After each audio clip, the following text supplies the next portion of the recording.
Hello everyone and welcome back to my channel. Let's take a look at what happened in episode 8.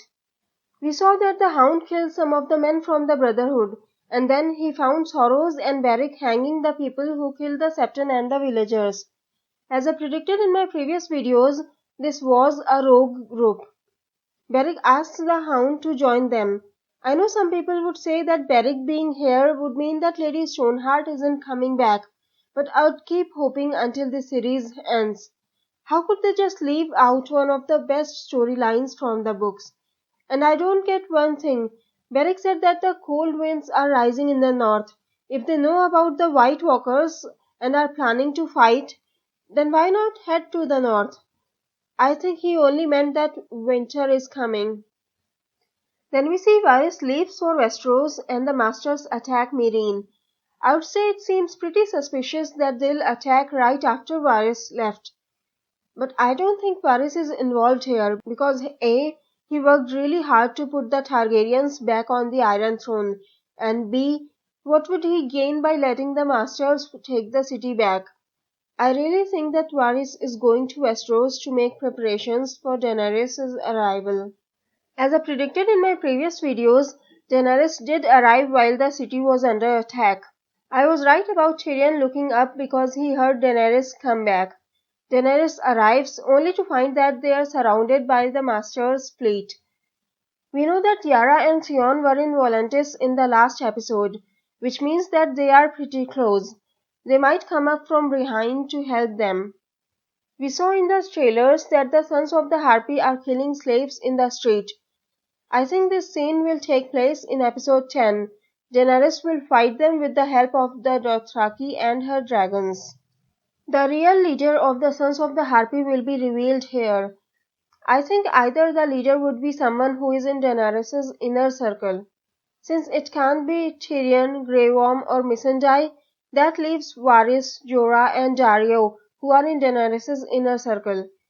By the process of elimination, since it can't be Jorah or Varys, I would say it's Daario. He already betrayed his partners once. Why can't he do it again? Who do you think the leader is? Then we saw that when the High Sparrow commanded Cersei to go meet him, she refused and had the Mountain kill a sparrow. I think this act made the High Sparrow realize that if there will be a trial by combat, the Mountain will definitely win. There's no one who can defeat him. So he gets Tommen to announce that there will be no trial by combats from now on. Sadly, which also means there will be no Snow Bowl. Tommen seems really sad here, just look at his face. But he thinks he has to do the right thing, which means letting Cersei pay for her sins. I still think Tommen would die this season, making Maggie the Frog's prophecy come true. Since the 9th episode will be focused on the North, this will happen in episode 10. I'm more interested in what rumor Cersei had Qyburn investigate. Whatever it is, it's not good for the Sparrows, and for Marjorie, since she was the one who convinced Tommen to join hands with the High Sparrow. I think Marjorie will die this season. It will be Cersei's doing, and just to spite Cersei, Tommen will commit suicide. Brienne reaches Riverrun and tells Jaime that she found Sansa and protected her. She makes him promise that if she gets the Blackfish to surrender, he would let them march north to help Sansa. But the Blackfish refused the offer. Jaime threatens to kill Edmure's child. The things we do for love. That's exactly what he said right before throwing Bran off the window. He sets Edmure free so he could make Riverrun surrender. One of the soldiers in Lannister clothes tells Jaime that the Blackfish died fighting. But we didn't really see him die.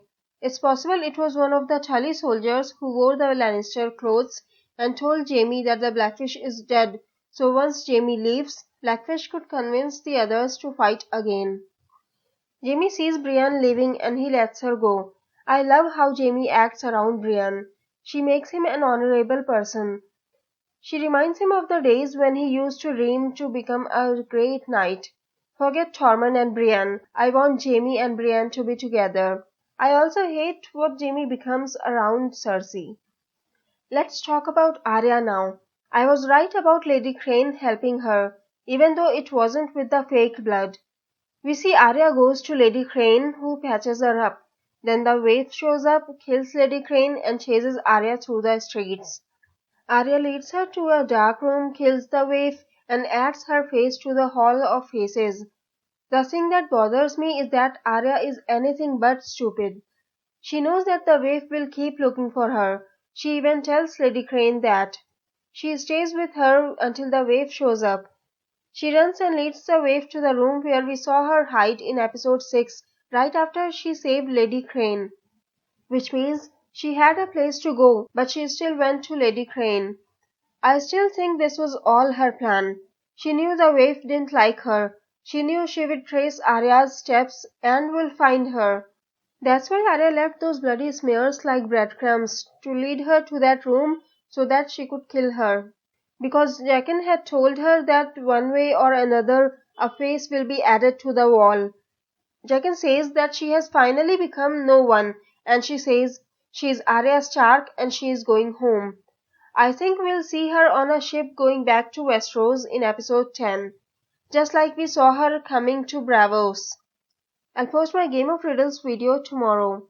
So, what do you think of these theories? Don't forget to tell us in the comments below. If you like this video, please click on the like button below and subscribe to my channel. Have a good day. Bye bye.